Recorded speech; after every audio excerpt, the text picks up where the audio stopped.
Hi friends, I'm Olivia, the Southern Yankee Stitcher. I am here with Flossmas Day 1. This is my first year doing Flossmas, and I thought it would be fun to try and do some real quick videos, one a day, to share with you some of my Christmas stitching, things I'm working on now, past finishes, decorations, Christmas decorations, all Christmas for 25 days. So bear with me while I try and navigate this for the first time. And I do have a couple of Advent boxes that I purchased this year. One is from the Colorado Cross Stitcher and one is from Stitchy Box. I'm going to save those until the end of the video.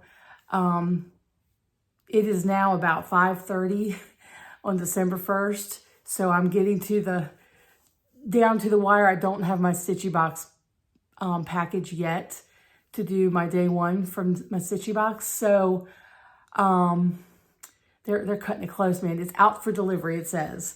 So anyway, I may not have that one today, or I might do a little quick video when it comes in and add it to this. But I will always do my boxes at the end of the video, so that if you haven't opened yours yet and you don't want to see that, you don't have to, okay?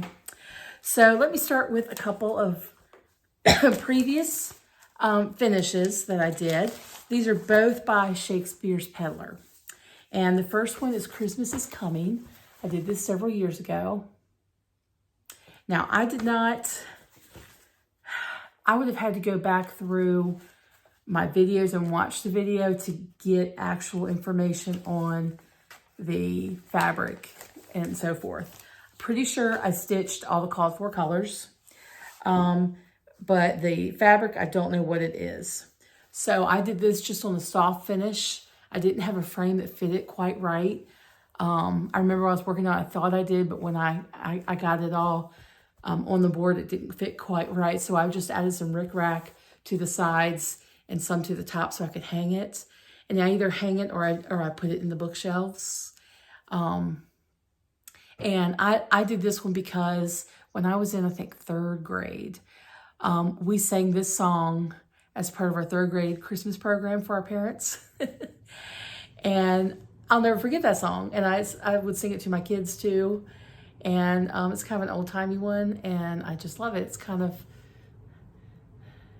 the song's kind of Dickens-esque, I guess you would say. So, but this is kind of, I don't know, just classic Christmas to me, kind of old-timey country classic Christmas. So that's the first one, Shakespeare's Peddler. The second one, this came out of the Punch Needle Printed Stitcher Magazine, Christmas 2019. This is when I first started stitching. And what's this one called? Sarah's Christmas Urn. And I believe this is part of a sampler that she pulled out and created. Just this small chart. And I loved the way all of this looked right here. And I thought when I stitched this, I've got that exact same lace. It wasn't exactly the same, but it was pretty darn close. So here's my stitching. Again, it was with called for colors. I think this is on 32 count, 2/2, and I think the other one was also 32 count, 2/2, but I don't remember the name of the fabrics for either one of them. But this really I keep out year round. It's definitely Christmas colors, and I can pull Christmas out of it and really make it look Christmassy, but I can have it up year round. I backed it with green corduroy, kind of a wide, I don't know what you call those lines on the corduroy. The bands, my husband could tell me because he worked in the cotton mill before he went in the Navy, and they made corduroy. Welts, I don't know. I'm sure someone out there knows the proper term for that, but these were a pair of pants that I bought at the thrift store because I liked the wide corduroy and used them here. So those are my 2 prior finishes. I have some recent Christmas shopping that I did. I didn't do typical Black Friday shopping.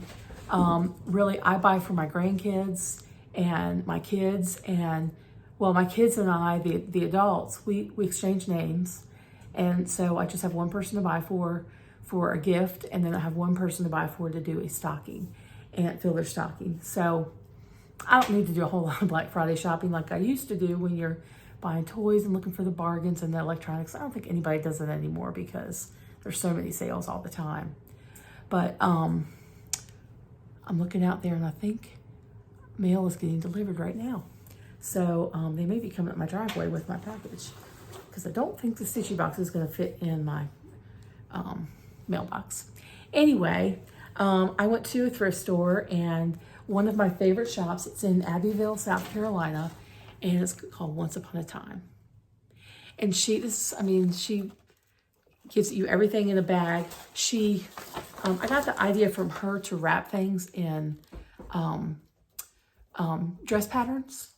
But for Christmas, she had old Christmas paper.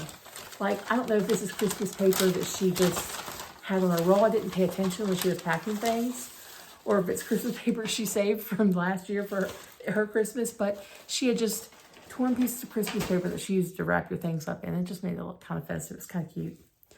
But I got a book from her. This is not the original. This is not what I bought it for. This is the original price, $1. But it's The Elves and the Shoemaker. And she was saying how much she loved the cover of this book, and I did too. And she was asking me if I collected books with this, the Elves and the Shoemaker books, and I told her no, but I wanted to do a little display with this book for Christmas because my mother's maiden name was Shoemaker. So I have a lot of shoemaker relatives, and I thought this would be neat to just have for that reason. Everybody won't understand why I have the shoemaker, but I liked it. I also found this garland. I have some similar that was on, my mother would put it on the mantle of our living room fireplace where we hung our stockings. And it looked like this, but it didn't have I guess it's cookies, or supposed to be, it says Bakeland on it, and the end's backwards. I don't know. Or it's supposed to be gingerbread. I'm not sure exactly what that's supposed to be, some kind of cookie. But I think they have a little age to them. I'm not sure how old they are. Mine that I have are from like the 60s. And I have seen like some reproductions come out that you can find too. But I wanted to just add more to my tree. So I got these two strands right there. Well, you can't see where I'm pointing, but there's a hutch that you normally see beside me. I moved over here in front of this hutch because the light was a little bit better. It's dark outside right now, you know, so like it gets dark so early. Sorry, the cat's trying to get my new thing. I see I'm going to have to put up high because he's going to bug it. But I put a tree right there, and I have my big tree up, but not one ornament on it. So I'm going to be working on that this week. And hopefully one of my daughters will help me get everything out of the shed that I need to get out, that's kind of my hold up right now. So I also, at this antique shop, I bought this piece. This piece looks old, but it's not. But I just love the primitive look of him. And I love he had a little clock right there. And they look like they have a website. This is by Heartside, the Heartside Collection. If you can see that. They had a few more different types of Santas in her antique shop. She mixes in some things that are just vintage looking, but most of her things are actually antiques. She has some really neat big tags about this big that have vintage scenes on them and art on them, and those are reproduction, but she works with a lot of mom and pop businesses, and I like that about her. So we're keeping this short, so I'm going to go ahead and show you now the Colorado cross stitch or Stitcher's 12 Days of Christmas. I love that little image right there. I'm going to have to keep that. And day one, I'm gonna open up. I have not opened anything else. I'm gonna just open them on camera with you, and hopefully the stitchy box one comes soon. They just shipped it last week, and when they did, I was a little disappointed that it didn't come sooner, because the mail's a little bit slow in the holidays anyway. All right, this says creating works of heart, one stitch at a time.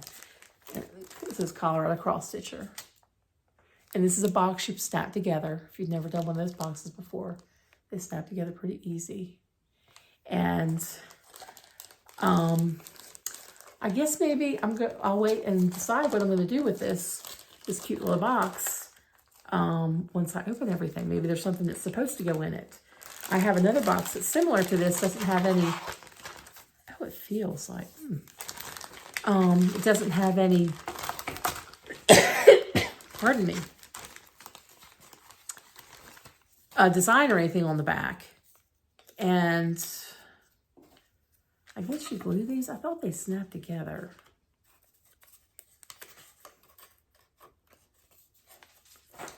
Maybe you have to glue it. Huh.